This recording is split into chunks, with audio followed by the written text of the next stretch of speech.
Hi friends, hello. कैसे हैं आप लोग? होप कि आप लोग बहुत अच्छे से होंगे, अपना ख्याल बहुत अच्छे से रख रहे होंगे। और मैंने पूर्व में भी कुछ वीडियो डाला था, तो उस वीडियो से आप लोगों को बहुत फ़ायदा हुआ होगा।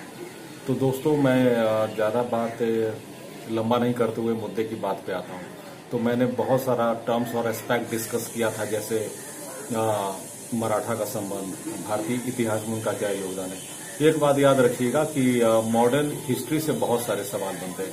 Anglo Sikh relations, Anglo Maratha relations, ये सबको अंग्रेजों के साथ कोरिलेट करके सवाल पूछा जाता है और इसमें करेंट सिनारियो भी जोड़ दिया जाता है। तो होप कि मेरा ये प्रयास रहता है कि आप लोगों की सफलता में मेरा एक छोटा सा भी प्रयास रहे, मगर लेश मात्र भी प्रयास रहे और आपको सफलता मिले, तो मेरा ये वीडियो बनाने का उद्देश्य सफल होगा। तो दोस्तों, आज हम लोग एंग्लो सिख रिलेशन पे चर्चा करेंगे। जी हाँ, आंग्ल सिख, आंग्ल कहा जाता है अंग्रेजों को। जी हाँ, ब्रिटिशर्स जो 1600 में इन लोगों का महारानी विक्टोरिया के द्वारा 1600 ईस्वी में इस कंपनी का गठन किया गया और 1608 में कैप्टन हॉकिंस आए।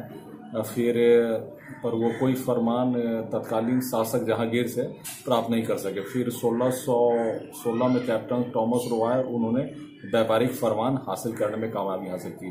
तो दोस्तों, हम लोग आज एंग्लो सिख रिलेशन से प्रकाश डालते हैं।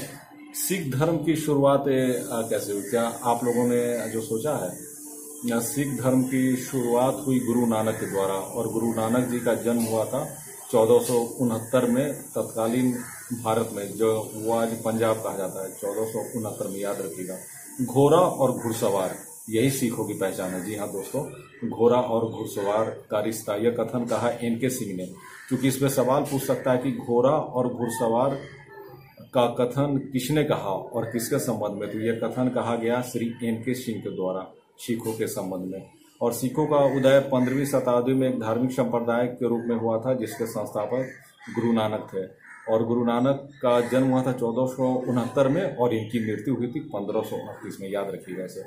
और 10वें और अंतिम सिख गुरु, जी हाँ दोस्तों, 10वें और अंतिम सिख गुरु थे गुरु गोविंद सिंह जी महाराज, जिनकी जन्म स्थली पटना साहिब में हुई थी। और पटना साहिब में दरबार साहब के नाम से इनका गुरुद्वारा भी है।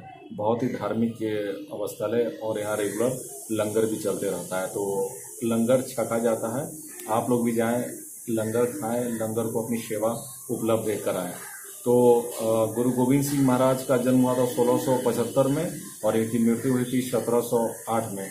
और इन्होंने सिखों को एक राजनीतिक एवं सैनिक शक्ति के रूप में स्थापित किया। जी हाँ दोस्तों, 10वें सिख गुरु गुरु गोविंद सिंह महाराज।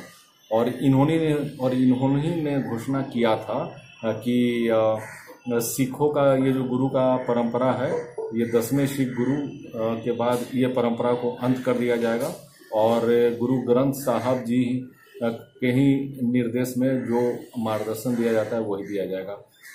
और 1699 में आनंदपुर साहब में बैसाखी के दिन खालसा की स्थापना हुई थी। हाँ, सिखों का एक संगठन है खालसा। और सिखों में तब से सिखों में शी शब्द जोड़ना अनिवार्य हो गया। जी हाँ दोस्तों, शी शब्द। और गुरु गोविंद सिंह ने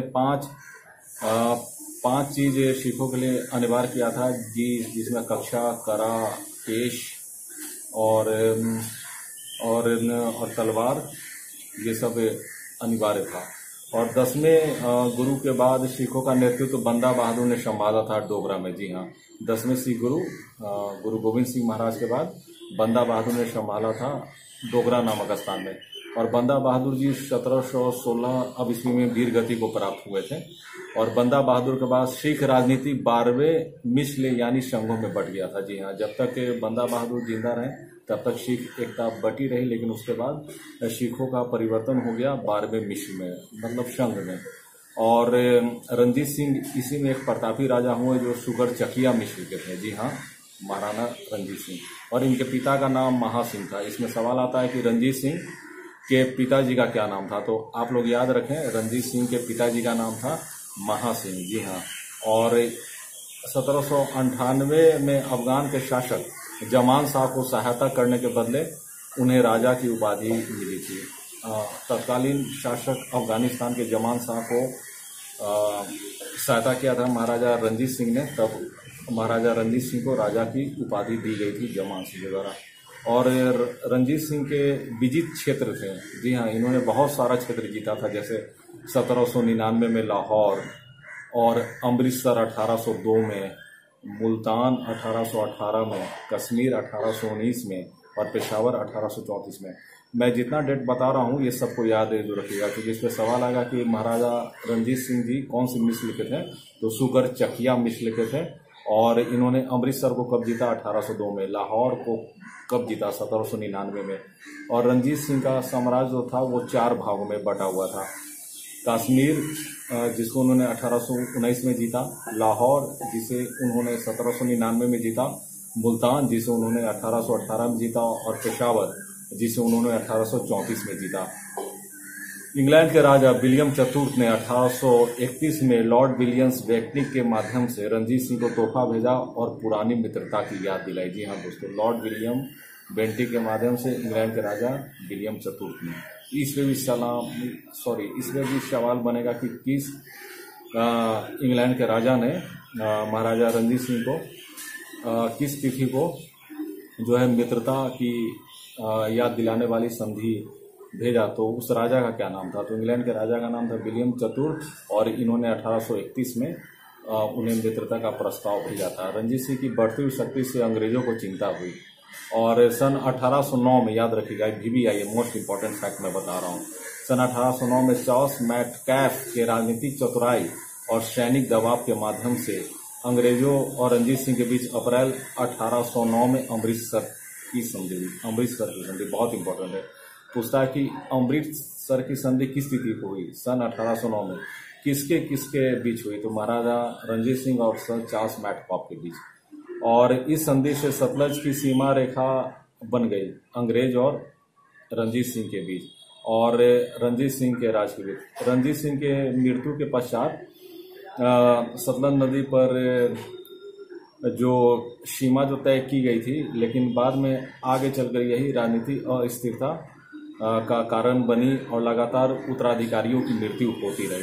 रणजीत सिंह के बाद नया शासक सत्ता में आए खरक सिंह जी महाराज। खरक सिंह आए, और 1840 में खरक सिंह की मृत्यु के बाद उनका पुत्र आया आपको नौनिहाल सिंह, लेकिन अनफॉर्चुनेटली नौनिहाल सिंह की भी मृत्यु हो गई। रणजीत सिंह के दूसरे पुत्र शेर सिंह ने फिर सत्ता संभाली, लेकिन शेर सिंह जी को खालसा सेना का पूरा सहयोग नहीं मिला, और शीघ्र ही अनफॉर्चुनेटली दुर्भाग्यवश शेर सिंह जी की मृत्यु हो गई। 1843 में, जी हाँ 1843 में रणजीत सिंह के तीसरे और अंतिम पुत्र दिलीप सिंह जी गद्दी पर बैठे, और दिलीप सिंह जी ने लंबा समय तक राज किया। और क्रिकेट में एक दिलीप ट्रॉफी होती है, तो वो चूंकि दिलीप सिंह जी को क्रिकेट का बहुत शौक था, तो उन्हीं के नाम पे दिलीप ट्रॉफी आयोजित होती है आज भी। और अफगान शासक शाह शुजा, जो अहमद शाह अब्दाली का पुत्र था, अपने शासन के अंतिम विद्रोह में रणजीत सिंह की सहायता के बदले 1800 ईस्वी में शाह शुजा से कोहिनूर हीरा प्राप्त हुआ। जी हाँ, रणजीत सिंह जी महाराज को अफगानिस्तान के शासक शाह शुजा से कोहिनूर हीरा मिला। कोहिनूर हीरा बहुत ही बेशकीमती हीरा है, और आज भी इसका महत्व है। और हीर रांझा पंजाब का एक प्रेम गीत है, जिसके रचयिता बहमन शाह है। जी हाँ, ये पूछता है कि हीर रांझा के रचयिता कौन है और ये क्या है, तो हीर रांझा एक प्रेम गीत है, और इसके रचयिता है बहमन शाह। याद रखिएगा, बहुत इंपॉर्टेंट है। तो मैंने आज बहुत ही संक्षिप्त तरीके से बहुत सारा बात बताने का प्रयास किया, जो सेट में आता है, आप लोगों को काम आएगा, इससे सवाल बनेगा। आप लोग एग्जामिनेशंस में एक चीज याद रखिएगा कि जितना क्वेश्चन आए सिर्फ उसी क्वेश्चन को टच करना है, पहले उसी क्वेश्चन को रखना है, फिर सेकंड अटेम्प्ट में जो आए उसको, थर्ड अटेम्प्ट में जो आए उसको। अगर निगेटिव मार्किंग हो तो जो सॉलिड जानते हैं वही सॉल्व करें। तो होप दोस्तों आज का वीडियो मेरा आप लोगों को जो पसंद आया होगा, और ये मेरा पुनीत उद्देश्य है कि आपकी सफलता में मैं सहभागी बनूं, और बीच बीच में ऐसा ही छोटा वीडियो लेकर आपके समक्ष उपस्थित होता रहूं। तो दोस्तों तब तक अपना ख्याल रखिए, अच्छे से रहिए, गर्म पानी पीजिए, और खूब सेट बनाइए। आपकी सफलता होगी, शुभकामनाओं के साथ मैं आपका मित्र। अगर मेरा वीडियो पसंद आए तो इसे प्लीज लाइक, शेयर और सब्सक्राइब जरूर करें। तब तक अपना ध्यान रखें। जय हिंद, जय भारत।